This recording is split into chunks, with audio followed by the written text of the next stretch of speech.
All right, let's get started. It's great to see you all here, and welcome to our Back to School Fall 2025 webinar. I hope everyone is doing great, and I hope if you had holiday, that you were able to have some vacation as well. It's great to see such a good turnout today, and also seeing a lot of familiar faces and also new faces. So that's great.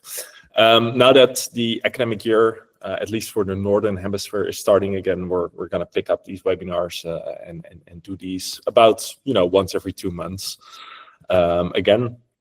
And for today, we're basically, as we're sort of gearing up for the new academic year, we'll quickly recap what we did at CodeGrade over the past year. And then the main part of this session today will be walking through some key features that we did, made improvements in last year, and just generally that a lot of people use. And I'll try to layer in as many best practices as I can. We'll go over things like Jupyter Notebooks, the CodeGrade AI Assistant, some general things around Java and Python, but those are also applicable to sort of other languages, and also the coding quizzes feature. Finally, we'll end with a little bit of information about what we're up to next, and we should have plenty of time for Q&A in the end as well. If at any point during the session you have any questions, you can feel free to put them in the chat, and I'll do my best to monitor them and address them during the call. We will also record this, and we'll send a recording to you afterwards, and feel free to share this with your colleagues as well if they weren't able to make it. So let's quickly go over what sort of happened over the past year at CodeGrade. So first of all, very proud to say that in the past academic year, we had over 100,000 active students that did almost 14 million submissions.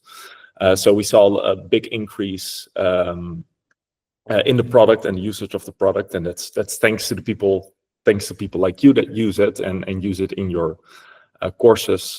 So we thank you for that. And that has also allowed us to expand both our product and support teams to be able to support you well, and also build out a lot of new features that you'll be able to use now and sort of get more value out of CodeGrade. With that, we also welcome 35 new institutions in our platform, and we hope that over the next year, we'll be able to welcome a lot more of you as well. Finally, we launched a partnership with Pearson across their introductory programming titles. So if you do use Pearson textbooks, you'll be able to experience CodeGrade through that as well. And finally, our partnerships team has also had the pleasure of speaking with you in person, and we were able to visit a lot of customers in the East Coast United States, the Nordics, including Chalmers and the University of Copenhagen, and I see Daniel, and the Netherlands, of course. And then from a product side, we also been quite busy over the past 12 months. In August, this time last year, we made a big improvement in ATv2 stability. And with that, we have had very few incidents in the auto testing infrastructure over the past year, which is great to see, especially with your students doing so many submissions. We've also launched API v2 through our TypeScript package, so that allows you to do a lot of stuff around ATv2 with our API. And then in September, we launched an initial version of our AI assistant, which we'll go through today. In November, we made a lot of improvements around coding quizzes, which we will also go through today. Things like inline feedback, being able to run single questions. Then in December, we did a big push around Java, autograding in ATv2 with JUnit 5 Java compile blocks. January, again, ATv2 improvements. You will see that in almost every month over the past 12 months. But also we've been able to address a lot of sort of minor things that a lot of people were running into, like the ability to just set a number of points in the continuous rubric instead of a percentage. Very little things that really teachers use a lot. So we're trying to sort of make those workflows better. February, also a big thing, the ability that ATV2 now pre-installs software automatically. So things like the code structure test run a lot faster. Also JUnit 5, those all run fast, and everything gets pre-installed. And we launched prompt problems, which is a cool AI question step that we did. Finally, March, some .NET capabilities. And April and May was all about Jupyter Notebooks, which we'll go into today as well. We built out an editor where you can run stuff interactively, do plots, all of those things. And then we also built infrastructure around Jupyter Notebook grading. So if you do anything around Jupyter, our new features around that are really good for that. And then finally, as you may have seen, this week we finally launched new navigation in CodeGrade, and that's basically a completely new redesign of the product, really focused on making the usability and the user experience better. Our previous sort of navigation design was getting a bit dated, and this really makes it a lot easier to sort of see how everything works. And of course, we'll go through that today as well. And then finally, what we're working on now, just before the academic year is starting, is we're adding some features around secure assessment. So think about an IP lock, so you can use CodeGrade in exams, in like in-person exams, but also a password lock. So if you do use some proctoring tools, it's easier to integrate CodeGrade with those. With that, let's jump into actual demos and show some of these new features.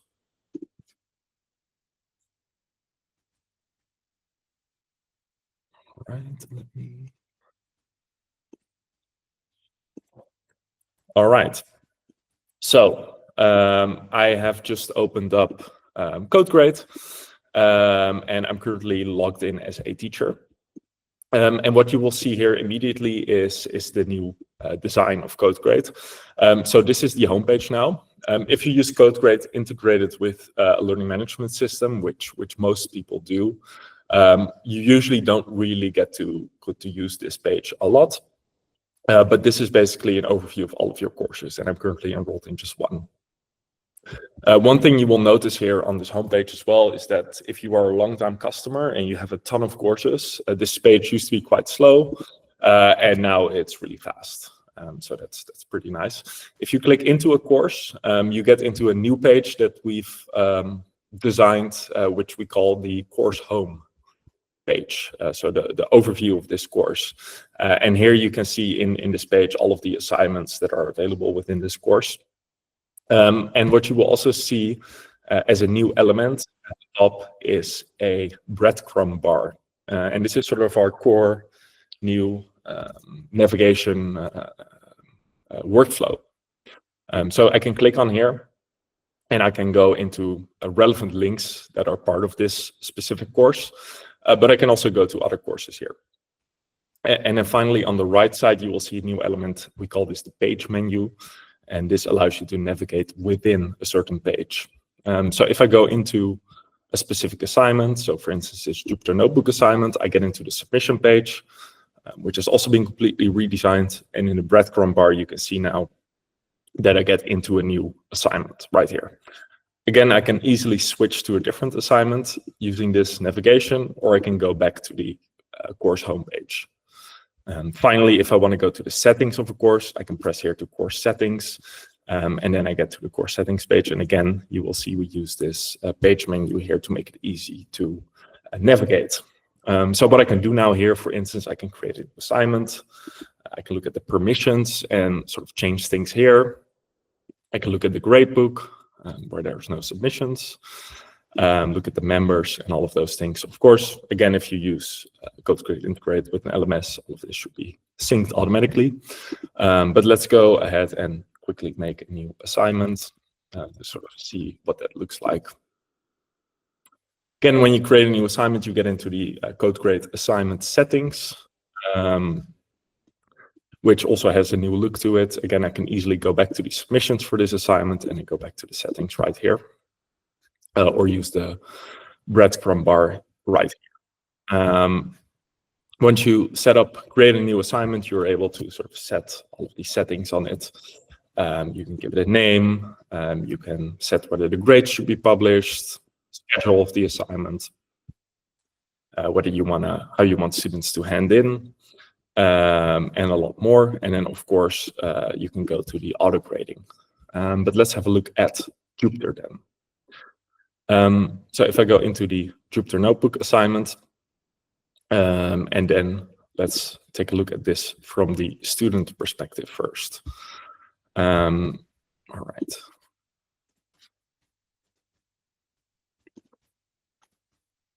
So I'm now logged in as a student, which if I click on my profile page, I can actually see, yes, I'm a student. And again, for a student, I can go into the Jupyter Notebook assignment, and I can start creating a new submission. So let me actually resume. And here we can see our new Jupyter feature where we start from a template that the teacher has set up. And here I can basically run cells. The first time you run, it will start up a kernel. This will take, maybe 10, 20 seconds. But from that point on, you can, it's already started actually. So that's a bit faster than I thought. So you can see it now running the cell, and then I can go run this cell. Let's make this something else. So hello. And now it shows that. So I sort of have interactivity within the notebook. And I can sort of, do all of the things I want. So we can set like digits, load digits, and then print digits dot data dot shape, and then we can see that, and then let's print digits dot target dot shape, and then I will be able to see that too. And then students can basically sort of work with that as they want. Let me also put in some extra code to do some other things. So here we have to do this. I can run it. And then I get to see how this works. And then finally, we can do some prediction here. Run this. And then I can also do some plotting.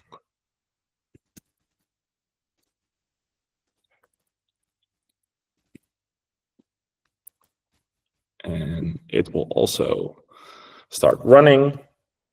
And it will show my plot as well. So basically, all of the features that are generally available through things like Jupyter Lab are mostly available here. And all of this code is running on the ATV2 infrastructure. So it's fast, it's powerful, it supports packages that you install. So you see we already pre-installed NumPy, Matplotlib, scikit, those things. You can set it up for the students so they can just go in, work on the assignment, and then once they're done, they can press hand in. It will create their submission, and now it will run automatic grading on this code as well. So now it will actually run the entire notebook, and it will run certain tests I've set up using the new Jupyter grading. And you can see, okay, task 1 is great, task 2 is working, task 3, task 4 is good. It's actually grading the plot as well during a similarity check. And then, of course, 5 and 6 are not working because I haven't implemented those. I can also go into the Jupyter Notebook here, and I can click into here to see the actual fully ran one. So it reruns it. And then finally, as a student, if I don't understand something, I can also go into the code and I don't understand and ask a question. And then as a teacher, you can sort of reply to this and work with it. At any point as a student, I can go back to the editor by either pressing the edit button here, or again, using this breadcrumb bar and going back to the editor. And from here, I can always go back to my latest submission if I don't want to do anything as well. And I can view everything. And then you see here, we got 50% because task 5 and 6 are not correct yet. And then if you connect CodeGrade to an LMS, this is sent back to your gradebook. That's generally how the Jupyter feature works from a student perspective. So let's take a look at the teacher perspective, how we've set this up.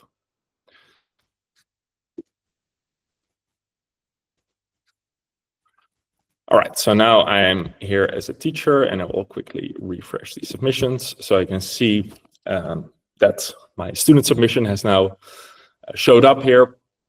I can assign this to myself and basically show what I have to grade. I can go into it. I can walk through this. I can see the student's question. I can reply to them with something like this figure.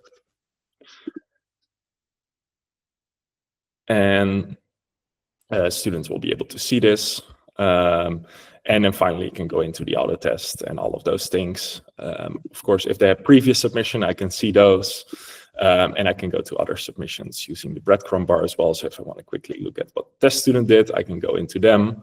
And again, from auto test, look at that, go to the code itself, etc.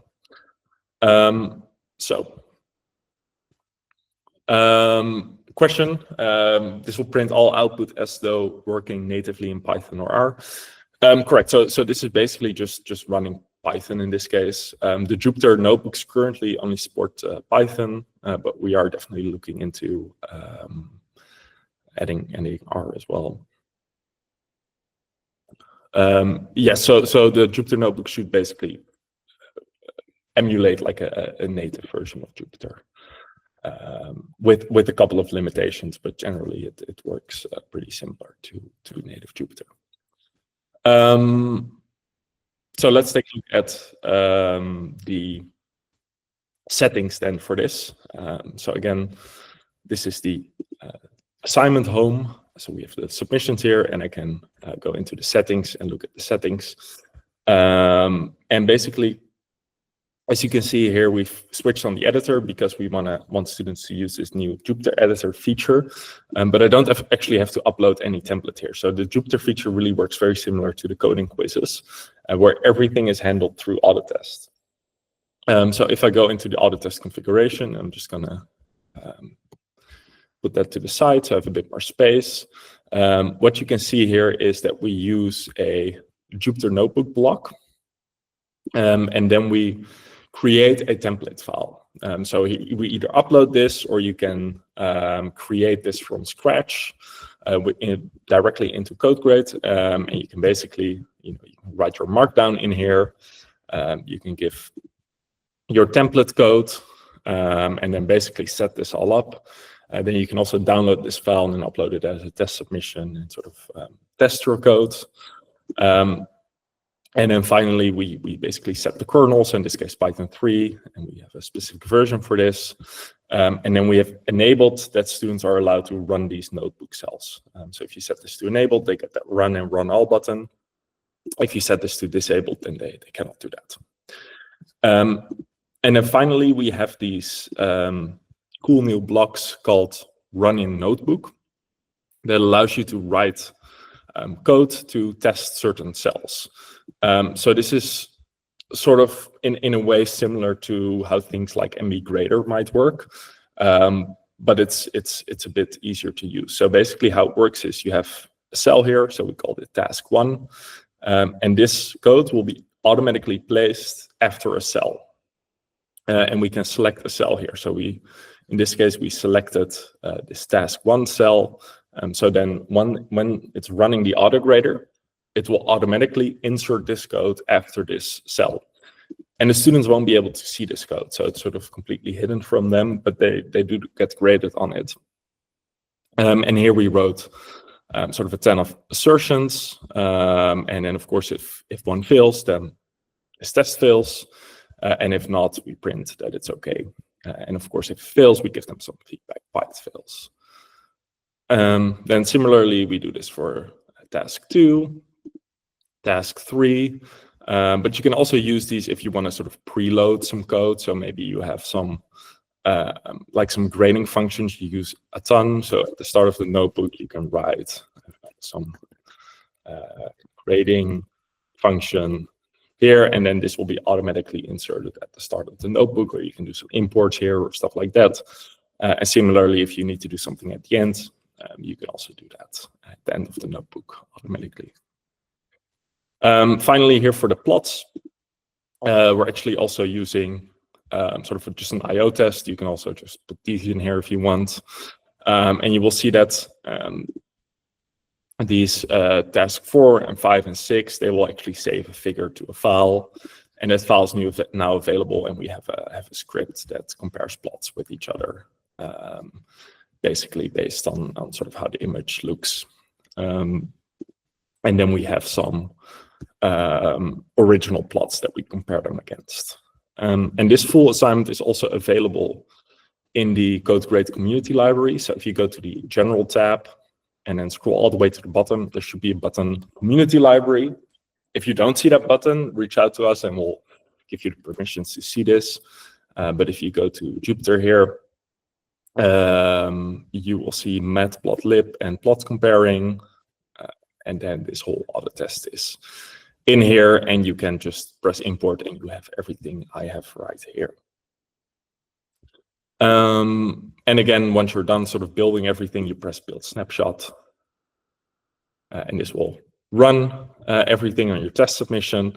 And then once you're happy with that, you press publish to students. And now the auto-grading is available for your students the moment they start on their assignment and they hand in, or they press run in the editor. So that's a quick walkthrough of our Jupyter feature that we launched earlier this year, and this is available to everyone.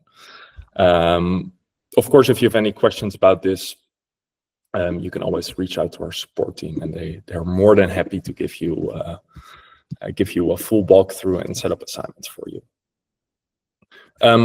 So let's move on from Jupyter to Java.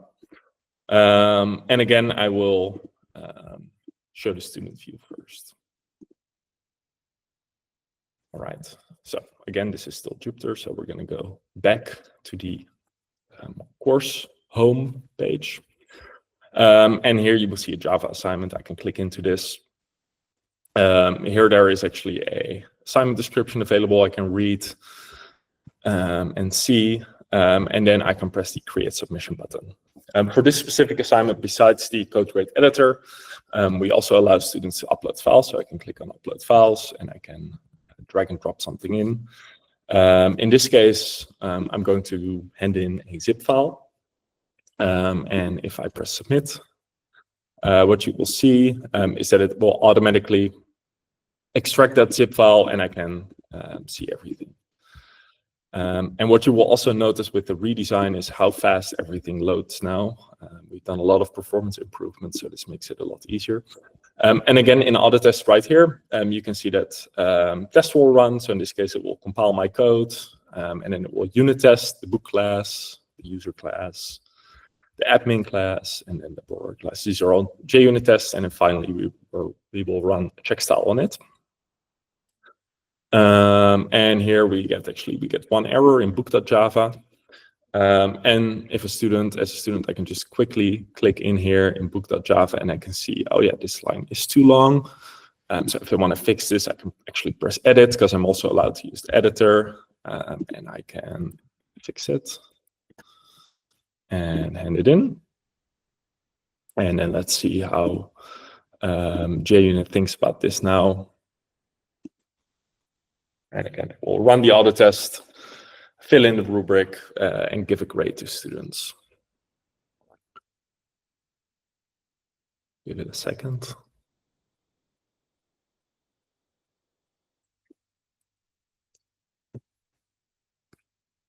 And again, you will see that every test here has a name set. So if we don't pass them, we will be able to see sort of what this test is doing. And again, yeah, I messed up because the plus should be on the next line. So anyway, I can fix that and go through it.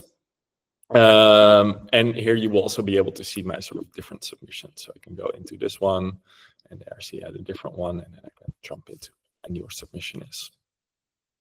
So let's go back to the teacher view. And of course, at any point, I can go back here and you know, upload a new file as well.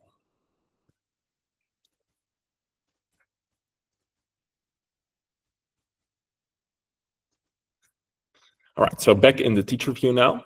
So let's go into the submission list. Let's quickly refresh. So we see my submission right here. Again, same features. The nice thing is now that I have multiple files, I can sort of go through all of these and quickly look through this. And here you can see we also have a manual grade, and we have that new feature that we can just set points. So let's say we'll give this a 5, and then, well, let's be a little bit less harsh, 8, submit it. And now the student has the final grade of 75%, and they'll be able to see this. And of course, I can give some feedback, maybe like add some Java doc comments here. I can create a snippet to add current text as a snippet right here. And then if I want to do more of these kind of things, I can autocomplete. Command enter or control enter will automatically save any submit button. So that's also a nice thing always. And I can go through it and give some feedback. And then finally, if I want to give some general feedback, I can give that here as well.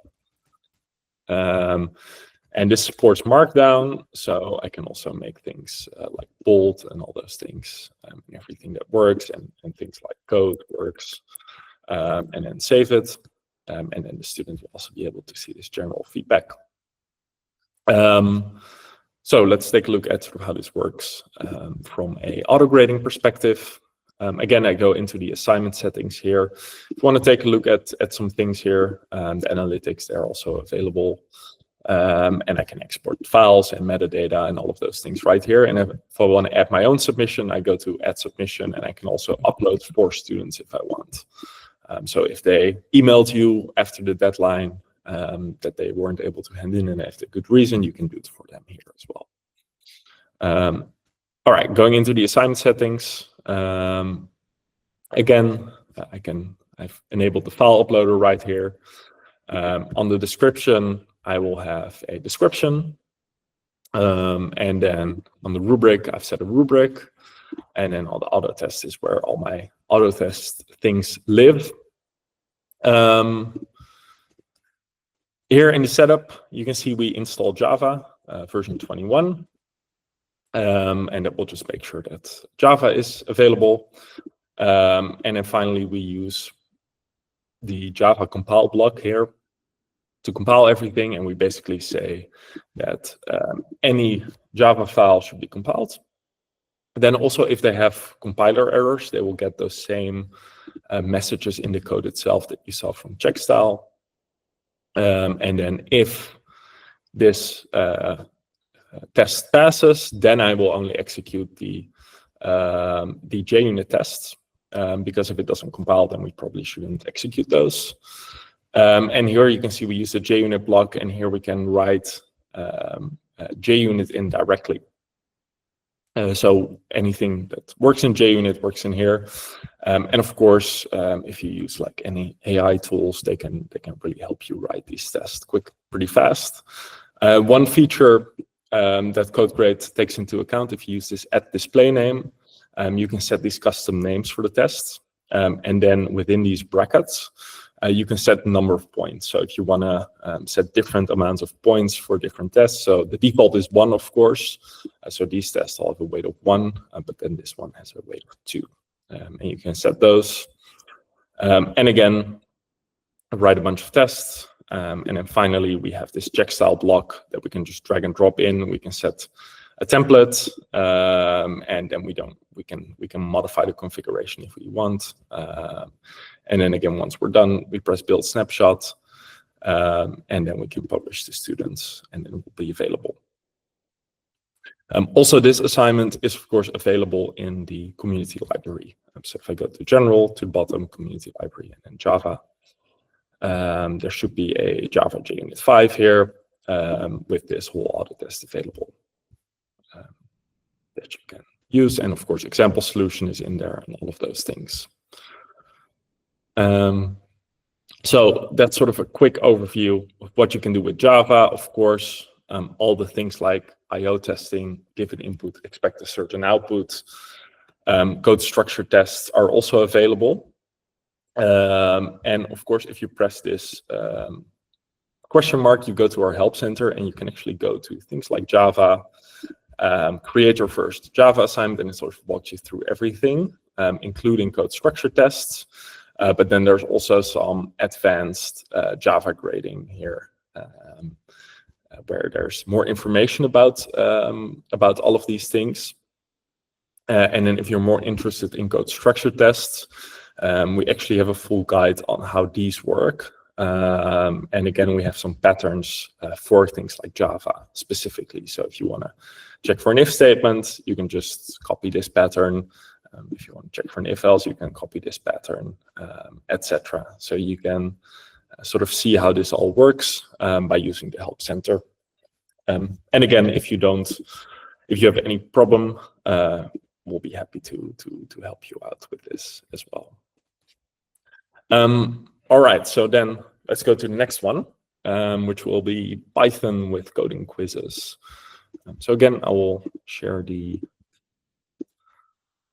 student view first, and I will go back to the course home. For this assignment, you will see that, so for Java and for Jupyter, we have this landing page for students when they click into an assignment where they have certain options. For these coding quizzes, we've actually turned on what we call simplified submission mode. So what that means is basically as soon as I press view assignment, I immediately launch into the CodeGrade editor if I don't have a submission yet. If I do have a submission, I automatically launch into my submission. So this is just a more simple way for students to interact with CodeGrade, and it works really well for these coding quizzes that are maybe more formative. So coding quizzes basically allows you to combine multiple choice questions with small coding questions. This year, we've launched sort of an entire introduction to Python, containing a lot of these coding quizzes, and we'll go through that in a second, and this is actually one of them. So here you get what's the purpose of the return statement in a function. So let's say it's to print the result, and I can press check my answer, and we immediately say it's not correct, and then we get a hint in this case. And if we do the correct one, check my answer, we get, you got it, okay, great. So I get this sort of immediate feedback, and I go to the next one. And then here I get sort of another question, in this case, sort of reading some code and figuring out what happens. So again, I can sort of look at this, and then maybe I say, oh, this will do an error. And then let's see, and no, that's not right. There's no syntax error. So, okay, maybe it should be 8 then. For this specific quiz, we've allowed students to see the answer immediately. And we've allowed them to basically submit as many times as they want. Of course, if you use this more in an exam setting, you can also configure it that there's no check your answer button, so they cannot see the results of this immediately, or it's hidden. Then question 3, now we finally get some code. So here we get a question. So we have to do the square of a number and return it. So let's first accidentally remove this and make a syntax error. So check your answer. You will see that auto test will load directly below it. And here we get a syntax error, and we get to see, okay, that's not right. So now let's do this. And it will run some functionality checks as well, in this case using unit testing. And we run a bunch of tests on this, and this works, so this is correct. And again, I can go to the next one, and here it gets a little bit more complicated again. So here we already got sort of the function definition pre-filled, but here we have to really do it ourselves. So here we have to do def rectangle with a length and a width. And then we with, and again, I can press check my answer and get feedback immediately. And we will see this works. Great. And well, let's say now as a student, I'm out of time. I have to go somewhere else. I'm just going to go hand in. So I can press the hand in button, and now we get a message. There's still unanswered questions. Are you sure? Yes, I am. And now we'll actually submit it, and it will rerun the auto grading again for everything. I'm also able to sort of see the quiz here, and I can go through it, and it looks very similar. And after the auto grading is done running, in this case, yeah, these don't work. I should get my grade, but I don't think the grades are published yet on this assignment, so we don't get it yet. And of course, if I have a question about something, I can also go into the code and I understand. And then what you will see now is that these actually also show up in the feedback overview now. So you can actually see where the students had questions. So in question 5, they had a question here. And again, at any point, students can go back to the editor or they can press edit. But as we have a submission now, if we would launch into this, we immediately get into this latest submission with the simplified submission mode.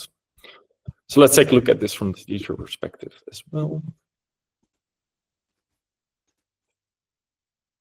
All right, back as a teacher, last time now. So again, submissions here, let's refresh. My student is here. We get to see the grades actually. So the grades are here actually. And here we can also see actually if we go to the homepage, we were not assigned. If we were assigned to the student, then we would actually get a notification that the student asked a question. We didn't do that beforehand. So we can actually look into here. And again, we can reply to the student. This applies to numbers. And now the students get a notification and they can sort of see this. Again, as a teacher, you can sort of go through all of these questions. If you're not, if you don't think the student deserves 67%, you can bump it down or bump it up, submit it. And now we can go to the next student and sort of grade them. So let's go back to the homepage here, into the assignment settings. Again, so this, if you want this more simple mode, you just enable this simplified submission mode, and then students have this mode. Make sure to enable the editor and nothing else, because they won't be able to do anything else. And then finally, we'll go to the auto test right here, where here you will see that we have a quiz block. We are allowing students to run these single questions. This will basically enable that check your answer button. And here we see a multiple choice question. Again, we get a message here. If we want students to not be able to see the solution, we would put this in a hide block. We order answers randomly. We just put them all in, and then we can actually configure the hints as well for every question right here. For a coding question, here you will see we put a question statement, we can put in our starter code, and then the answer will automatically be put into a file called enter.py in this case. And that file is available in anything that's, any test that's wrapped inside this coding question. So here you can see we run sort of a syntax check on it, and then we run some PyTest on this. Again, with PyTest, we use this add name to give it a name. And that basically makes it pretty simple to grade the code of this student. But here later on, we use an IO test and a code structure test as well. So you can, configure all of these and then again build and publish. And these are also all available in the community library. So if you go in there and then Python, and then if you search for intro v2, you will see our entire introduction to Python curriculum. So here you will see these start with sort of really simple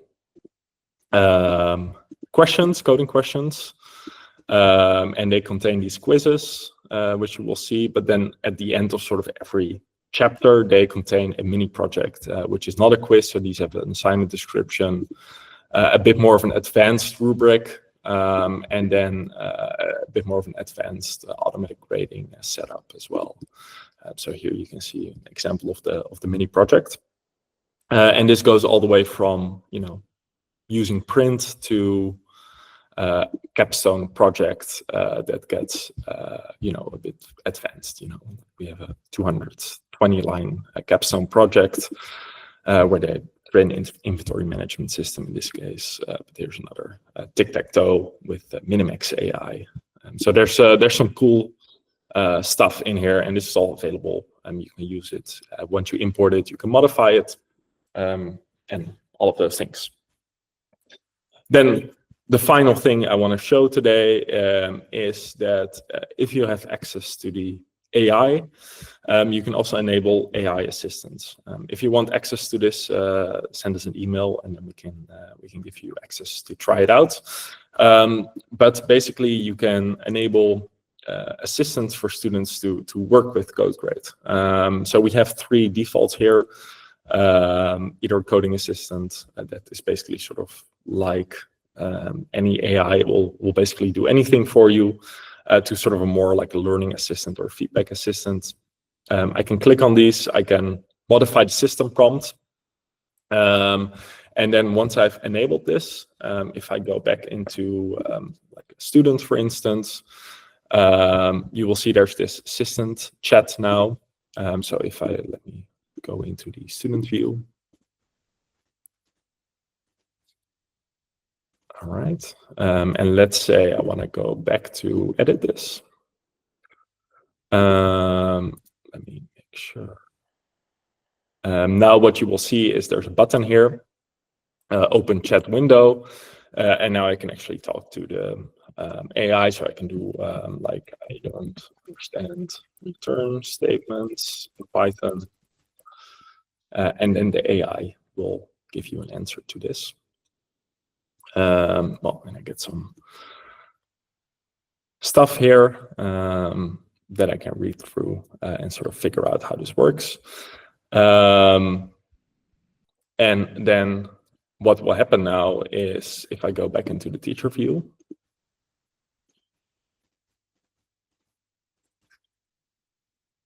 and I quickly, that's the wrong one.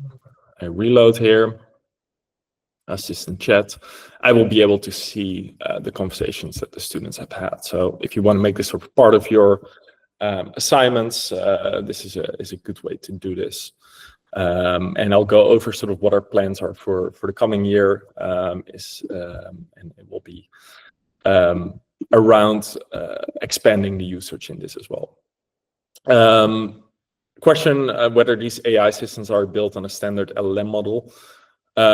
So at the moment, these are we use Claude for that. So it all runs on our infrastructure. That's a good thing. So from a privacy security standpoint, that's fully compliant.